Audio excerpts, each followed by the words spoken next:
Japanese horror cinema has gifted us with unforgettable films throughout history, from the iconic Godzilla with its fire-breathing monster to the chilling presence of Sadako in the cult classic Ringu. These movies are memorable for their unsettling visuals, eerie soundtracks, and distinctive storylines set against the backdrop of Japanese society. While the 1980s were considered a dull period for Japanese cinema, a handful of films such as Sweet Home, Tetsuo the Iron Man, Death Powder, and Cyclops managed to transcend the era and have become cult classics for today's generation. Today in this video, we will be talking about the 1987 independent movie Cyclops, directed by the debutant Joji Ida. Although it was overlooked at the time of its release, it is now considered one of the best horror movies of that decade. Please remember to like and subscribe to our video and turn on the bell icon to get notifications for our latest upload. And now, without any further delay, let's get into the video and discuss the movie in detail.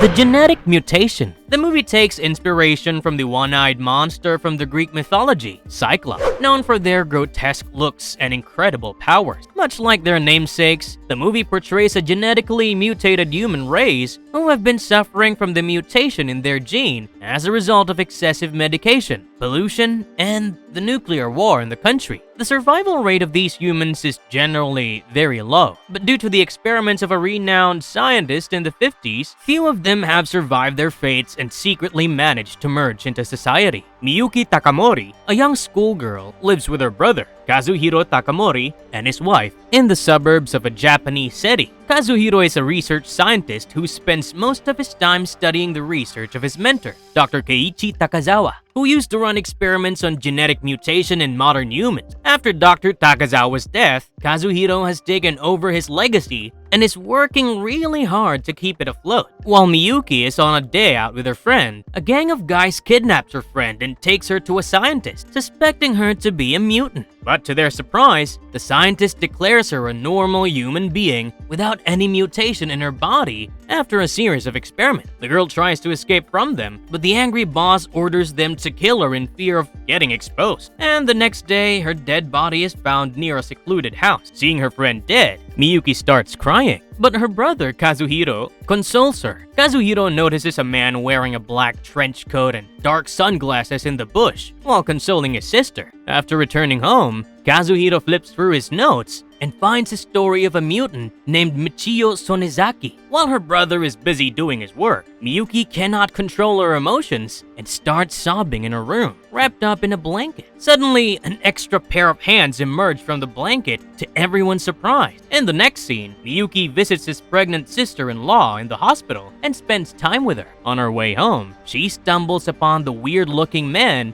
Michio, who has been following her everywhere for the last few days. Miyuki ignores him and keeps on walking on the road, but the man comes near her and whispers, "Did anyone instruct her not to get sad?" Hearing this, Miyuki gets scared and runs for her life. Later in the night, Kazuhiro meets Michio and tells him that Miyuki is an ordinary girl with no mutant abilities, so he should stop bothering her regularly. Michio tells him that he might fool others by using Dr. Takazawa's research on himself and his sister. He looks normal, but as a mutant, he understands them, and hence they can't fool him using their tricks. He also tells Kazuhiro that whenever mutants like them feel strong emotions like fear, anger, or grief, they will return to their usual self, showcasing their mutant abilities. He also tells Kazuhiro about his plans to destroy all the mutants because society doesn't accept them, and due to the discrimination he has suffered, he doesn't want others to suffer the way he did, so he wants to wipe out all of them, including Kazuhiro and Miyuki. The next day, Miyuki goes to meet her sister-in-law in the hospital. On her way back, she stumbles upon Michio, who tells her that Kazuhiro is not her real brother, and both of them are the results of an experiment. He also tells her that his brother is a conjoined twin, and if his pregnant wife gets to deliver the baby, it will be a disaster for the world. Hearing this, Miyuki cries and runs away from that place. The following day, Michio kills his gang members and goes to the hospital to kill Kazuhiro's unborn baby. While he is on the elevator, Kazuhiro attacks him, and both of them start fighting in the elevator. Michio injures Kazuhiro really badly, but when Michio is about to kill Kazuhiro, a hand holding a knife emerges from Kazuhiro's hand and attacks Michio. Kazuhiro has completely revealed his conjoined twin, and Michio also removes his sunglasses to reveal his monster self. While they fight with each other, the elevator falls and kills them both. Seeing this, Miyuki gets extremely sad, and her true self emerges as her conjoined twin. Meanwhile, Kazuhiro's wife delivers a slimy creature, which runs towards Miyuki and attaches itself to her face. After some time, the slimy creature gets absorbed into Miyuki's face and cures her.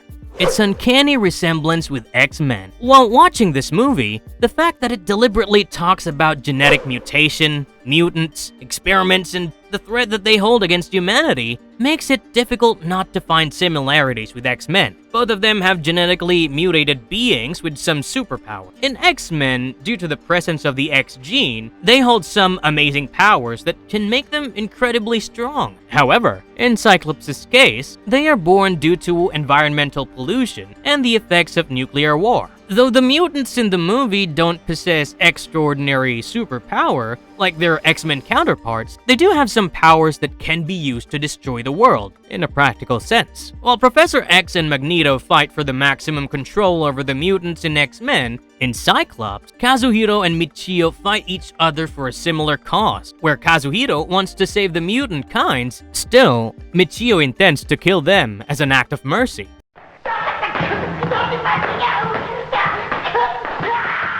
Michio was right all along. From the beginning onwards, the movie successfully establishes Michio as the ruthless villain of the film. He kidnaps an innocent schoolgirl and kills her. Then he repeatedly creates trouble for Miyuki, and his goal is to kill the unborn baby of Kazuhiro. All these villainous traits quickly turn him into a villain, but at the movie's end, we understand his concerns regarding the baby's birth. Throughout the entire film, he kept saying that, being born to a conjoined mutant, the unborn baby might turn into trouble for humanity, which turned out to be true when Kazuhiro's wife did not give birth to a normal baby, but a slimy creature that has genetically modified itself from a human baby to some monstrous creature. Though he murdered an innocent girl right at the beginning of the movie, we can tell that his intentions were not that bad. He wanted to kill every mutant because he suffered a lot being a mutant. During his meeting with Kazuhiro in his car, he tells him about the kind of treatment he receives from people, just because he's different. He also tells him that he doesn't want any other mutant to feel the way he has felt over the years.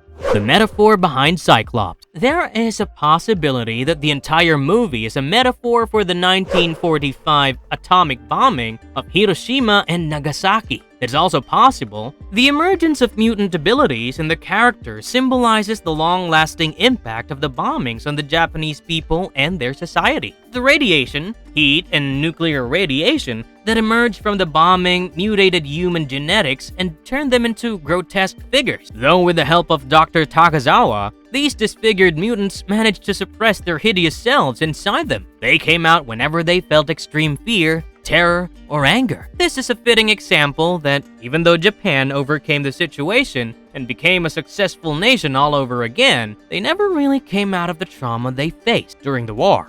The horror elements. Though Cyclops doesn't have any jump scares or creepy vibes, its self-awareness and the following theme make it a scary film. The characters in this movie are self-aware of their mutant nature, but still, they refuse to acknowledge the truth and are trying to survive by disguising themselves amongst the humans. This gets scarier in the end because after the birth of the slimy creature, it submerges itself into Miyuki, possibly allowing it to enter into others and turn them into mutant using its genetics, which proves Michio's narrative of the baby. The movie also uses some of the best visual and practical effects, especially in the elevator scene, where the mutants fight with each other. Marvelous verdict. This movie was made on a limited budget and in a 16mm camera format as an independent film. As a result, it was released in a straight-to-video format in Japan and failed to garner a better platform to showcase its brilliance as a masterfully crafted horror gem. Even though the movie does not feel like a horror movie till 39 minutes in its 52 minutes duration, the film manages to build a perfect setup for the upcoming events in the future with its slow narrative. From the beginning of the movie, movie. We get different Easter eggs about their mutant abilities, but we don't really get to see them till the end, where they showcase their true self when they have to fight for their lives. This is an excellent movie overall if you're into nostalgic films and cult movies, but we shall warn you that it's not the kind of J movie you might expect it to be, filled with jump scares and an eerie atmosphere. It's not like that. It's rather an environmental horror movie channeling through the narrative of a creature movie that showcases the possible world with such genetically modified creatures because of the pollution we create and the wars we fight with each other as humans. This is it for today's video. We will be back with more interesting topics. Till then, take care.